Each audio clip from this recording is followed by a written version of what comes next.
Hello, എന്തൊക്കെയുണ്ട് കൂട്ടുകാർ വിശേഷം? എല്ലാവർക്കും സുഖം തന്നെയല്ലേ? അപ്പോൾ നമ്മൾ ഇന്ന് LDC പരീക്ഷകൾക്ക് പ്രിപ്പയർ ചെയ്യുന്നവർക്ക് വേണ്ടിയിട്ട് ഒരു മോക്ക് ടെസ്റ്റാണ് സംഘടിപ്പിക്കുന്നത്. 25 ചോദ്യങ്ങളാണ് ഈ ഒരു മോക്ക് ടെസ്റ്റിൽ ഉൾപ്പെടുത്തിയിട്ടുള്ളത്. അപ്പോൾ ഓരോ ചോദ്യങ്ങളും വായിക്കും, അതിൻ്റെ ഓപ്ഷനുകളും വായിക്കും, ശേഷം ഉത്തരം പറയും. ആ ഒരു രൂപത്തിലായിരിക്കും മുന്നോട്ട് പോവുക. ഓക്കെ, മോക്ക് ടെസ്റ്റ് ആയിട്ട് എഴുതി ചെയ്യുന്നവർ എന്ത് ചെയ്യുക? ആ ഒരു സമയം പോസ്റ്റ് ചെയ്ത് ചോദ്യം വായിച്ച് ആൻസറുകൾ എഴുതുക. അതിനുശേഷം നിങ്ങൾക്ക് ലഭിച്ച മാർക്ക് എത്രയാണെന്ന് താഴെ ജസ്റ്റ് ഒന്ന് കമൻറ്റ് ചെയ്യുക. ഓക്കെ, നമുക്ക് നേരെ ചോദ്യത്തിലേക്ക് പോകാം. ഒന്നാമത്തെ ചോദ്യം: സർക്കാർ ജീവനക്കാരുടെയും പെൻഷൻകാരുടെയും ആരോഗ്യ ഇൻഷുറൻസ് പദ്ധതിയായ മെഡിസെപ്പ് നിലവിൽ വന്നത് എന്ന്? Option A 2022 January 1, option B 2022 August 1, option C 2022 July 1, option D 2022 April 1. ഇതിൻ്റെ ഉത്തരമായി വരുന്നത് ഓപ്ഷൻ എ ആണ്, 2022 ജൂലൈ 1. അപ്പോൾ മെഡിസെപ്പ് 2022 ജൂലൈ 1 നിലവിൽ വന്നത്. ഇനി എന്താണ് മെഡിസെപ്പ്? സർക്കാർ ജീവനക്കാരുടെയും പെൻഷൻകാരുടെയും ആരോഗ്യ ഇൻഷുറൻസ് പദ്ധതിയാണ് മെഡിസെപ്പ്. ഓക്കെ, ഇത് ഒരു തവണ PSC ഇങ്ങനെ ചോദിച്ചിട്ടുണ്ടായിരുന്നു, സർക്കാർ ജീവനക്കാരുടെയും പെൻഷൻകാരുടെയും ആരോഗ്യ ഇൻഷുറൻസ് പദ്ധതി ഏതാണെന്ന്. ഉത്തരം മെഡിസെപ്പാണ്. അത് നിലവിൽ വന്നത് 2022 ജൂലൈ 1. ഓക്കെ, അടുത്ത ചോദ്യത്തിലേക്ക് പോകാം. 2023 വനിതാ ഫുട്ബോൾ ലോകകപ്പിൽ കിരീടം നേടിയത് ആര്? Options: Spain, England, Brazil, France. ഇവിടെ ഉത്തരമായി വരുന്നത് ഓപ്ഷൻ എ ആണ്, സ്പെയിനാണ്. 2023 വനിതാ ഫുട്ബോൾ ലോകകപ്പ് കിരീടം നേടിയത് സ്പെയിനാണ്. എന്നാൽ 2022 പുരുഷ ഫുട്ബോൾ ലോകകപ്പ് കിരീടം നേടിയത് ആരായിരുന്നു? അത് നമ്മുടെ അർജന്റീന. ഓക്കെ, അടുത്ത ചോദ്യം, മൂന്നാമത്തെ ചോദ്യം: ലോക്സഭ നിയമസഭാ തിരഞ്ഞെടുപ്പുകളിൽ മത്സരിക്കുന്നതിനുള്ള കുറഞ്ഞ പ്രായം എത്ര വയസ്സായി കുറയ്ക്കാനാണ് പാർലമെൻറ്റ് സമിതി ശുപാർശ ചെയ്തത്? ഓപ്ഷൻസ്: 18, 19, 20, 21. ഇവിടെ ഉത്തരമായി വരുന്നത് ഓപ്ഷൻ എ ആണ്. അതായത് ലോക്സഭ നിയമസഭാ തിരഞ്ഞെടുപ്പുകളിൽ മത്സരിക്കാനുള്ള കുറഞ്ഞ പ്രായം എത്ര വയസ്സായി കുറയ്ക്കാനാണ് പാർലമെൻറ്റ് സമിതി ശുപാർശ ചെയ്തത്? 18. നിലവിൽ ലോക്സഭ നിയമസഭ തിരഞ്ഞെടുപ്പുകളിൽ മത്സരിക്കാനുള്ള പ്രായം എന്ന് പറയുന്നത് 25 വയസ്സാണ്. 25 വയസ്സാണ് ലോക്സഭ നിയമസഭകളിലേക്ക് മത്സരിക്കാൻ വേണ്ട കുറഞ്ഞ പ്രായം നിലവിൽ. എന്നാൽ അത് 18 ആക്കണം എന്നാണ് പാർലമെൻറ്റ് സമിതി ശുപാർശ ചെയ്തത്. ഓക്കെ, അടുത്ത ചോദ്യം 4. 2024 വർഷത്തെ ക്യാൻസർ ദിനത്തിൻ്റെ പ്രമേയം എന്ത് എന്നുള്ളതാണ്. ഇവിടെ options: I love my healthy active childhood, option B together we challenge those in power, option C cancer myths get the facts, option D not beyond us. ഇവിടെ ഉത്തരമായി വരുന്നത് ഓപ്ഷൻ ബി ആണ്, together we challenge those in power. Okay, അപ്പോൾ 2024 വർഷത്തെ cancer ദിനത്തിൻ്റെ പ്രമേയം എന്താണ്? Together we challenge those in power. Okay, അടുത്ത ചോദ്യം: ഖേൽരത്ന പുരസ്കാരം ലഭിച്ച ആദ്യ വനിതാ ക്രിക്കറ്റ് താരം ആര്? Options: A Harmanpreet Kaur, option B Smriti Mandhana, option C Mithali Raj, option D Deepti Sharma. ഇവിടെ ഉത്തരമായി വരുന്നത് ഓപ്ഷൻ സി ആണ്, മിതാലി രാജ്. ഓപ്ഷൻ സി മിതാലി രാജാണ്. ഖേൽരത്ന പുരസ്കാരം ലഭിച്ച ആദ്യ വനിതാ ക്രിക്കറ്റ് താരമാണ് മിതാലി രാജ്. ഓക്കെ, അടുത്ത ചോദ്യം: 2023 സാമ്പത്തിക ശാസ്ത്ര നൊബേൽ പുരസ്കാരത്തിന് അർഹയായ ക്ലോഡിയ ഗോൾഡിൻ സാമ്പത്തിക നൊബേൽ ലഭിക്കുന്ന എത്രാമത്തെ വനിതയാണ്? ഓപ്ഷൻ എ 2-മത്തെ, ഓപ്ഷൻ ബി 4-മത്തെ, ഓപ്ഷൻ സി 3-മത്തെ, ഓപ്ഷൻ ഡി 5-മത്തെ. ഇവിടെ ഉത്തരമായി വരുന്നത് ഓപ്ഷൻ സി ആണ്, 3-മത്തെയാണ്. അതായത് 2023 സാമ്പത്തിക ശാസ്ത്രത്തിന്, അതായത് എക്കണോമിക്സിന് നൊബേൽ പുരസ്കാരം ലഭിച്ച വ്യക്തിയാണ് ക്ലോഡിയ ഗോൾഡിൻ. ഇദ്ദേഹം സാമ്പത്തിക നൊബേൽ, അതായത് സാമ്പത്തിക ശാസ്ത്രത്തിൽ നൊബേൽ ലഭിക്കുന്ന എത്രാമത്തെ വനിതയാണ്? ഇദ്ദേഹം 3-മത്തെ വനിതയാണ്. ഓക്കെ, അടുത്ത ചോദ്യം 7. ബാഹുബലി, ഫാറ്റ് ബോയ് എന്നീ പേരുകളിൽ അറിയപ്പെടുന്ന ഇന്ത്യയുടെ റോക്കറ്റ് ഏത്?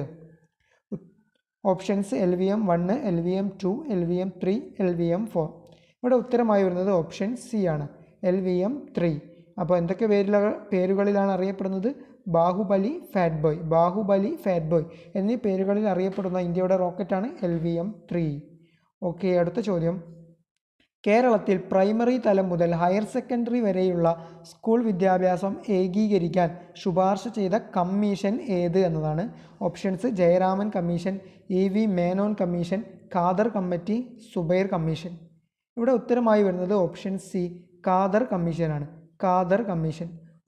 ഓപ്ഷൻ സി, അതായത് ഇന്ത്യയിൽ നിലവിൽ പുതിയ വിദ്യാഭ്യാസ നയം നടപ്പിലാക്കാൻ പോവുകയാണ്. അപ്പോൾ അതിനെക്കുറിച്ച് കേരളത്തിലെ അതിൻ്റെ സാധ്യതകളെക്കുറിച്ച് പഠിക്കാൻ നിയമിച്ച കമ്മിറ്റിയാണ് ഖാദർ കമ്മിറ്റി. ഇവരാണ് കേരളത്തിൽ പ്രൈമറി തലം മുതൽ ഹയർ സെക്കൻഡറി വരെയുള്ള സ്കൂൾ വിദ്യാഭ്യാസം ഏകീകരിക്കാൻ വേണ്ടി ശുപാർശ ചെയ്തത്. ഓക്കെ, അടുത്ത ചോദ്യം 9.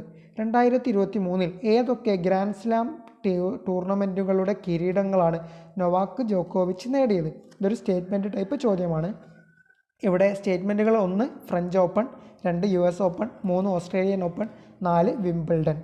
ഓക്കെ, ഇവിടെ ഉത്തരങ്ങൾ option A, B, C, D ഇവിടെ കൊടുത്തിട്ടുണ്ട്. ഇവിടെ ഉത്തരമായി വരുന്നത് ഓപ്ഷൻ B ആണ്, 1, 2, 3.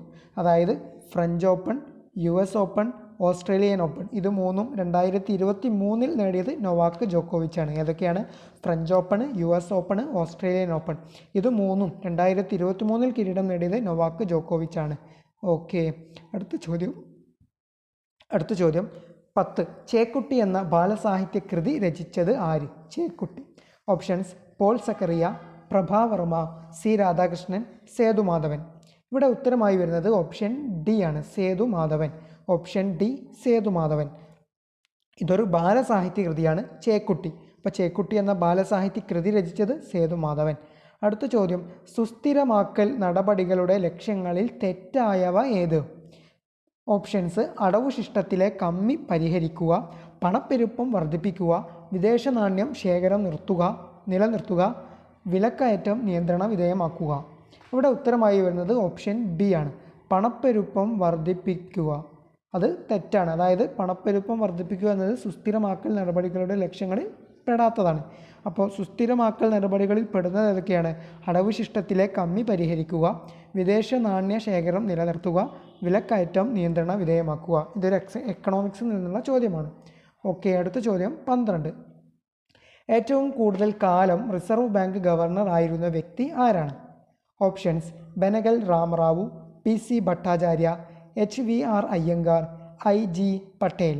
ഇവിടെ ഉത്തരമായി വരുന്നത് ഓപ്ഷൻ A ആണ്, B രാമറാവു അല്ലെങ്കിൽ ബെനഗൽ രാമറാവു ആണ് ഏറ്റവും കൂടുതൽ കാലം റിസർവ് ബാങ്കിൻ്റെ ഗവർണർ ആയിരുന്ന വ്യക്തി. ഓക്കെ, അടുത്ത ചോദ്യം 13. സ്റ്റേറ്റ് GST ബിൽ പാസാക്കിയ ആദ്യ സംസ്ഥാനം ഏത്? ഓപ്ഷൻസ്: തെലങ്കാന, ബീഹാർ, അസം, ഒഡീഷ. ഇവിടെ ഉത്തരമായി വരുന്നത് ഓപ്ഷൻ A ആണ്, തെലങ്കാനയിലാണ് സ്റ്റേറ്റ് GST ബിൽ പാസാക്കിയ ആദ്യ സംസ്ഥാനം. ഓക്കെ, അടുത്ത ചോദ്യം 14. നബാർഡിൻ്റെ രൂപീകരണവുമായി ബന്ധപ്പെട്ട കമ്മീഷൻ ഏത്? Options: MS Sriram commission, B Sivaraman commission, Narasimham commission, RN Malhotra commission. ഇവിടെ ഉത്തരമായി വരുന്നത് ഓപ്ഷൻ B ആണ്, B ശിവരാമൻ കമ്മീഷൻ. അപ്പോൾ നബാർഡിൻ്റെ രൂപീകരണവുമായി ബന്ധപ്പെട്ട കമ്മീഷനാണ് B ശിവരാമൻ കമ്മീഷൻ. നബാർഡ് എന്ന് പറയുന്നത് കൃഷിയുമായി ബന്ധപ്പെട്ട എല്ലാ കാര്യങ്ങളും നിയന്ത്രിക്കുന്ന കേന്ദ്ര ബാങ്കാണ് നബാർഡ്. നബാർഡ് നിലവിൽ വന്നത് 1982 നബാർഡിൻ്റെ ആസ്ഥാനം വരുന്നത് മുംബൈയിലാണ്, മുംബൈ. ഓക്കെ, അപ്പോൾ നബാർഡിൻ്റെ രൂപീകരണവുമായി ബന്ധപ്പെട്ട commission B Sivaraman commission. Okay, അടുത്ത ചോദ്യം: ഇന്ത്യയുടെ ദേശീയ വരുമാനം കണക്കാക്കുന്നതുമായി ബന്ധപ്പെട്ട ശരിയായ പ്രസ്താവനകൾ കണ്ടെത്തുക എന്നതായിരുന്നു. ഒന്നാമത്തെ സ്റ്റേറ്റ്മെൻറ്റ്: ഇന്ത്യയിൽ ആദ്യമായി ദേശീയ വരുമാനം കണക്കാക്കുന്നതിനുള്ള ശ്രമം നടത്തിയത് ദാദാഭായ് നവറോജിയാണ്. രണ്ടാമത്തെ സ്റ്റേറ്റ്മെൻറ്റ്: ഇന്ത്യയുടെ ദേശീയ വരുമാനം കണ്ടെത്തുന്നതിനായി 1949 നാഷണൽ ഇൻകം കമ്മിറ്റി രൂപീകരിച്ചു. മൂന്നാമത്തെ സ്റ്റേറ്റ്മെൻറ്റ്: ദേശീയ വരുമാനം കണക്കാക്കുന്നതിനായി ഉൽപ്പന്ന രീതിയും വരുമാന രീതിയും ഉപയോഗിക്കുന്നു. ഓക്കെ, അപ്പോൾ ഇവിടെ ഉത്തരമായി വരുന്നത് ഓപ്ഷൻ B ആണ്, എല്ലാം ശരിയാണ്. ഇവിടെ വായിച്ച 3 സ്റ്റേറ്റ്മെൻറ്റുകളും ശരിയാണ്. ഒന്നുകൂടി വായിക്കാം. ഇന്ത്യയിൽ ആദ്യമായി ദേശീയ വരുമാനം കണക്കാക്കുന്നതിനുള്ള ശ്രമം നടത്തിയത് ദാദാഭായ് നവറോജിയാണ്. ഇന്ത്യയുടെ ദേശീയ വരുമാനം കണ്ടെത്തുന്നതിനായി 1949 നാഷണൽ ഇൻകം കമ്മിറ്റി രൂപീകരിച്ചു. ദേശീയ വരുമാനം കണക്കാക്കുന്നതിനായി ഉൽപ്പന്ന രീതിയും വരുമാന രീതിയും ഉപയോഗിക്കുന്നു. ഓക്കെ, ഇവിടെ ഓപ്ഷൻ B എല്ലാം ശരിയാണ്. അടുത്ത ചോദ്യം: ഇന്ത്യക്ക് ഒരു രാഷ്ട്രപതി ഉണ്ടായിരിക്കണം എന്ന് അനുശാസിക്കുന്ന അനുച്ഛേദം ഏതാണ്? Options: article 72, article 52, article 61, article 111. ഇവിടെ ഉത്തരമായി വരുന്നത് ഓപ്ഷൻ B ആണ്, ആർട്ടിക്കിൾ 52. ഇന്ത്യക്ക് ഒരു രാഷ്ട്രപതി ഉണ്ടായിരിക്കണം എന്ന് അനുശാസിക്കുന്ന ഭരണഘടനയിലെ വകുപ്പാണ് ആർട്ടിക്കിൾ 52. ഓക്കെ, അടുത്ത ചോദ്യം: ഭാഷാടിസ്ഥാനത്തിൽ സംസ്ഥാനങ്ങളെ പുനഃസംഘടിപ്പിച്ചതുമായി ബന്ധപ്പെട്ട ഭേദഗതി ഏതാണ്? ഓപ്ഷൻസ് 6-ാം ഭേദഗതി, 1-ാം ഭേദഗതി, 7-ാം ഭേദഗതി, 5-ാം ഭേദഗതി. ഇവിടെ ഉത്തരമായി വരുന്നത് ഓപ്ഷൻ സി ആണ്, 7-ാം ഭേദഗതി. ഓക്കെ, അടുത്ത ചോദ്യം 18. ഇഷ്ടമുള്ള മതത്തിൽ വിശ്വസിക്കുന്നതിനും പ്രചരിപ്പിക്കുന്നതിനുമുള്ള അവകാശം നൽകുന്ന ഭരണഘടനയിലെ വകുപ്പ് ഏത്? Options article 25, article 23, article 28, article 30. ഇവിടെ ഉത്തരമായി വരുന്നത് ഓപ്ഷൻ എ ആണ്, ആർട്ടിക്കിൾ 25. ആർട്ടിക്കിൾ 25 പ്രതിപാദിക്കുന്നത് എന്താണ്?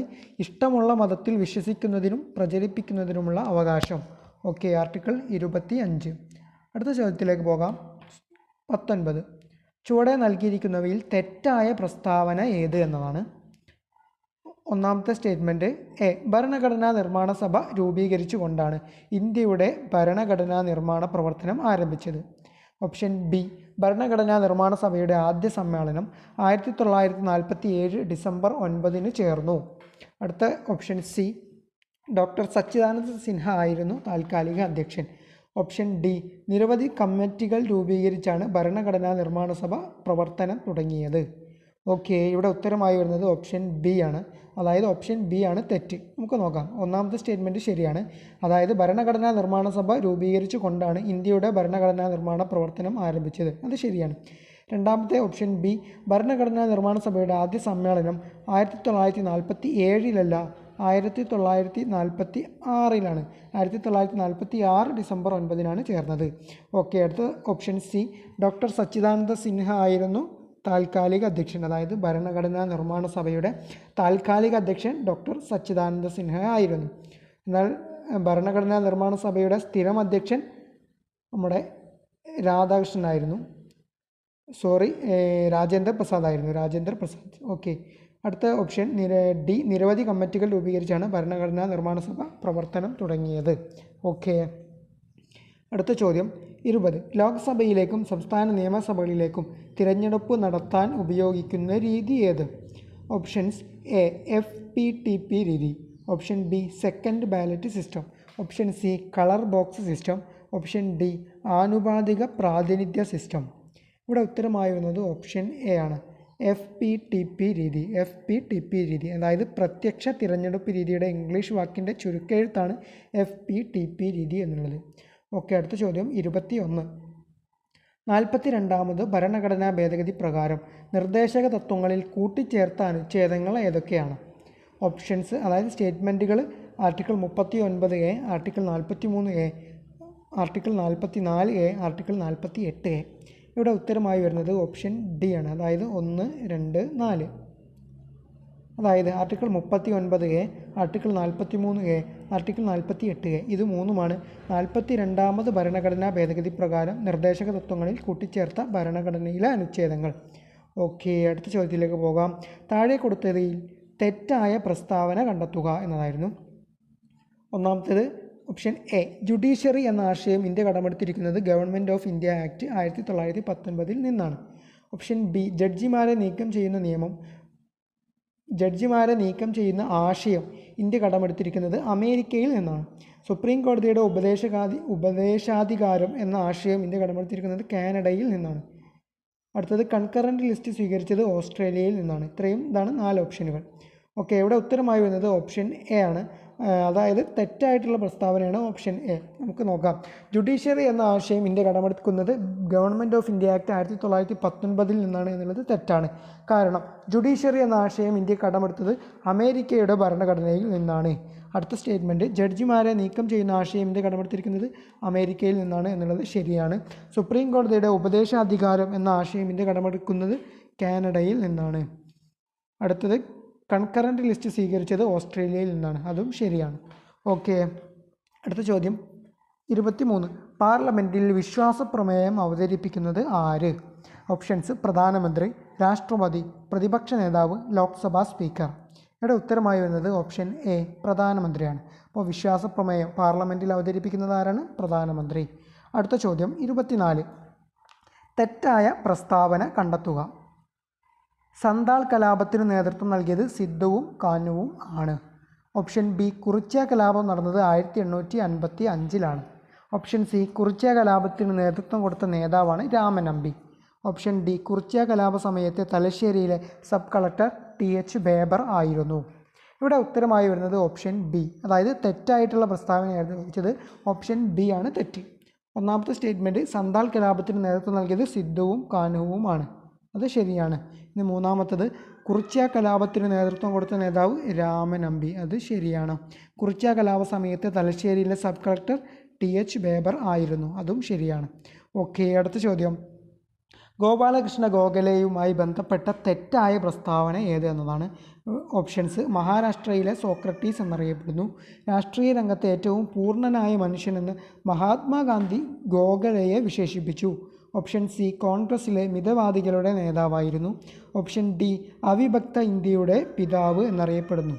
ഈ ചോദ്യത്തിൻ്റെ ഉത്തരമായി വരുന്നത് ഓപ്ഷൻ ഡി ആണ്. ഓപ്ഷൻ ഡി അവിഭക്ത ഇന്ത്യയുടെ പിതാവ് എന്നറിയപ്പെടുന്നു എന്നുള്ളത് തെറ്റാണ്. കാരണം ഗോപാലകൃഷ്ണ ഗോഖലെയല്ല അവിഭക്ത ഇന്ത്യയുടെ പിതാവ് എന്നറിയപ്പെടുന്നത്. അപ്പോൾ ശരിയായിട്ടുള്ളവ ഒന്നുകൂടി നോക്കാം. മഹാരാഷ്ട്രയിലെ സോക്രട്ടീസ് എന്നറിയപ്പെടുന്നത് ആരാണ്? ഗോപാലകൃഷ്ണ ഗോഖലെ.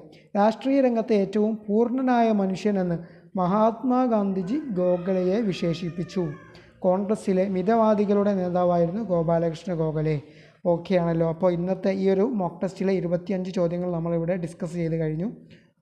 LDC പരീക്ഷകൾക്ക് പ്രിപ്പയർ ചെയ്യുന്നവർ നിർബന്ധമായിട്ടും ഇത്തരം മോക്ക് ടെസ്റ്റുകളൊക്കെ നിരന്തരം എഴുതി നോക്കുക. പറ്റുന്നത്ര മോക്ക് ടെസ്റ്റുകൾ ചെയ്യാൻ ശ്രമിക്കുക. ഓക്കെ, അപ്പോൾ നിങ്ങൾക്ക് ഇന്നത്തെ ഈ ഒരു പരീക്ഷയിൽ എത്ര മാർക്ക് ലഭിച്ചു എന്നുള്ളത് ജസ്റ്റ് ഒന്ന് കമൻറ്റ് ചെയ്യുക. നിങ്ങൾക്ക് വീഡിയോ ഇഷ്ടപ്പെട്ടാൽ ലൈക്ക് ചെയ്യാനും കമൻറ്റ് ചെയ്യാനും മറക്കരുത്. ഓക്കെ, അപ്പോൾ എല്ലാവർക്കും വിജയാശംസകൾ. Thank you.